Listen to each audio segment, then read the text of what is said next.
Jackfruit is emerging as a very symbol of survival.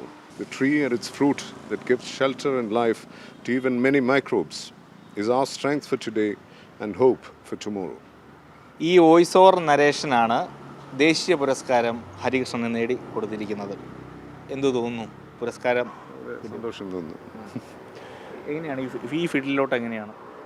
ഞാൻ ഒരു dubbing artist അല്ല. RS Pradeep എന്ന് പറഞ്ഞ ഡയറക്ടറുണ്ട്. പ്രദീപിനായിരുന്നു കഴിഞ്ഞ കൊല്ലം ബെസ്റ്റ് നോൺ ഫീച്ചർ ഡോക്യുമെൻ്ററിക്കുള്ള നാഷണൽ അവാർഡ് കിട്ടിയത്. അത് മൂന്നാം വളം എന്ന് പറഞ്ഞ ഇതാണ്. അപ്പോൾ അതിൻ്റെ ഇംഗ്ലീഷ് ഇതാണ് ദ തേർഡ് കർവ് എന്ന് പറഞ്ഞാൽ അതിന് വോയിസ് ഓവർ ചെയ്യാനാണ്. അപ്പം പ്രദീപ് തന്നെയാണ്. പിന്നെ അത് കഴിഞ്ഞിട്ട് പുള്ളി ചെയ്തതാണിത്. ചെയ്യുമ്പോൾ ഇങ്ങനെയൊന്നും വിചാരിച്ചിരുന്നില്ല, ഒട്ടും പ്രതീക്ഷിച്ചില്ല.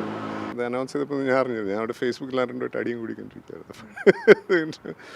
രാവിലെ എൻ്റെ ഒരു ഫ്രണ്ടിൻ്റെ ഒരു മെസ്സേജ് വന്നപ്പോഴാണ് ഇത് അറിയുന്നത്. അല്ലാതെ എന്താ ചെയ്യുന്നത്? അല്ല, എനിക്ക് സ്വന്തമായിട്ടൊരു BPO ഫാം ഉണ്ട്. You into transcription, medical, legal and business transcription. Amanuensis എന്ന് പറഞ്ഞിട്ട് കമ്പനി ഒരു 17 years ആയി. ഡോക്യുമെൻ്ററീസൊക്കെ കാണുമായിരുന്നു. അപ്പം ആ സമയത്ത് ഡോക്യുമെൻ്ററീസ് കാണുമ്പോൾ എനിക്ക് നറേഷൻ പണ്ടേ ഭയങ്കര താല്പര്യമുള്ള കാര്യമാണ്. അപ്പോൾ അത് ശ്രദ്ധിക്കാറുണ്ടായിരുന്നു. അല്ലാതെ അങ്ങനെ ഇത് പോയിട്ടില്ല. അന്ന് ഈ ഷിറാസ് എന്നാണ് എൻ്റെ ഫ്രണ്ടിൻ്റെ പേര്, അവൻ്റെ എലൈഫിൻ്റെ ഓണർ. ഷിറാസ് ആദ്യം ഇങ്ങനെ പറഞ്ഞു അന്ന് ട്രൈ ചെയ്ത് നോക്കാൻ. അപ്പം അന്ന് അങ്ങനെ ട്രൈ ചെയ്ത് നോക്കിയപ്പോഴാണ് ഫസ്റ്റ് ടൈം ചെയ്തത്. ഈ വഴിയൊന്ന് മാറ്റി ഒരു ഡബ്ബിങ്ങിലേക്ക് അങ്ങനെയൊക്കെ ആഗ്രഹങ്ങളുണ്ടോ? എന്തെങ്കിലും പുതിയ ഇനി എന്താണ് സ്വപ്നം? അല്ല, എനിക്ക് ഇഷ്ടമുള്ള കാര്യമാണിത്. വേറെ എന്തെങ്കിലും ഓപ്പർച്യൂണിറ്റീസ് വരികയാണെങ്കിൽ നോക്കും. അത്രയേ ഉള്ളൂ. ജയേന്ദ്രൻ പുല്ലപ്പാറയ്ക്കൊപ്പം AK Stephen, Mathrubhumi news, Thiruvananthapuram.